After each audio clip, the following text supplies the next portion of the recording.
বিরোধী তারা এখন মাদককারী দেখে পালিয়ে চলে ইজ্জতের ভয়ে নিজের। এখানে বিভিন্ন অভিভাবক আছেন, এখানে বিভিন্ন অভিভাবক আছেন, তাদেরকে আমি বলতে চাই, বা পর্দার আড়ালে মা বোনেরা থাকতে পারে, তাদেরকে আমি বলতে চাই, আপনারা যদি একটা ছাগল গরু কেনেন, একটা গরুর দাম কত কেনার সময় হয় সর্বোচ্চ 1,50,000 30,000 টাকাতে কিনেন, কিংবা একটা ছাগল কিনলে 5,000 6,000 10,000 টাকাতে কিনেন, একটা মুরগি কিনলে 500 টাকাতে কিনেন। সেই ছাগল, সেই মুরগি, সেই গরু যদি আপনার দিন শেষে ঘরে ফিরে না আসে চাকরি দেওয়ার পরে, আপনি কিন্তু রাতভর সেই ছাগল খুঁজতে যান, মা বোনেরা মুরগি খুঁজতে যায়। একটা হাঁস বিলের থেকে না উঠে আসলে রাতভর নৌকা নিয়ে মা বোনেরা ছুটে যায়। কিন্তু আপনার সন্তান কি এতই সস্তা যে রাত 12টা পর্যন্ত দোকান পাড়া আড্ডা দেয়, নদীর পাড়া আড্ডা দেয়, কার বলা সাহস নেই? আপনি কই থাকেন তখন?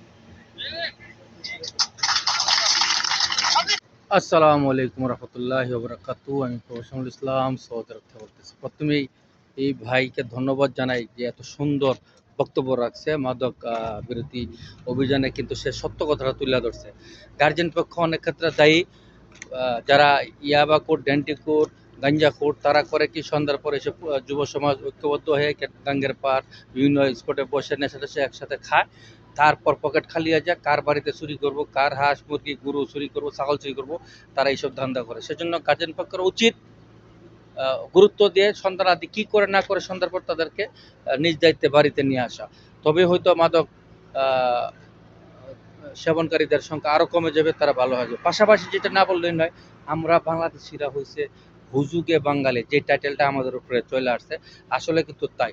বর্তমানে বাংলাদেশের 68,000 গ্রামেই মাদক বিরোধী অভিযান চলতেছে, শহর সহ বিভাগীয় শহরগুলোতে, জেলা সর্বক্ষেত্রেই।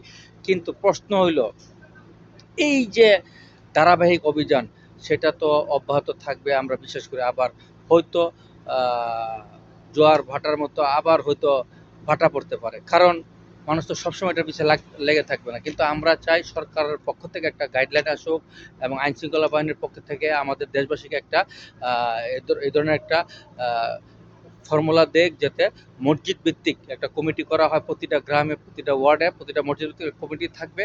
সেখানে এই যে এখন মাদক কারবারি, মাদক বিক্রয়কারী, মাদক সেবনকারী তাদেরকে ধরতেছে পাবলিক, যত উদ্যোগে ধরতেছে এবং আইনশৃঙ্খলা বাহিনী তাদেরকে জেলে ভরতেছে, খাঁচায় বন্দি করতেছে, চালান দিতেছে, শাস্তিও হইতেছে।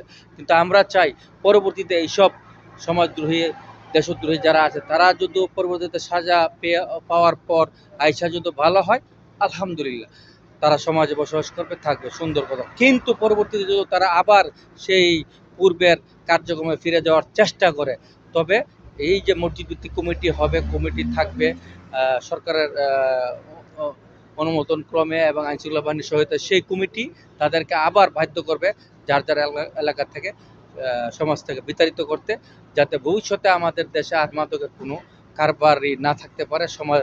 মাদক সেবনকারীরা আমাদের এই সমাজে বসে মাদক সেবন না করতে পারে, তবেই মাদক আমাদের দেশ থেকে বিতাড়িত হবে। তা না হয়তো ঘোড়ার ডিম জেলাও হে কত, জোয়ার ভাটার মতো এখন জোয়ার চলতেছে, মাদক কারবারি ধরতেছে ভরতেছে, কিন্তু পরে আবার যখন ভাটা পড়বে, এই হারামিরা, সমাজদ্রোহীরা, দেশদ্রোহীরা আইসা নানান মানুষকে প্যারেশান করবে, তারা তখন ডবলের ডবল মাদক খাওয়ার চেষ্টা করবে।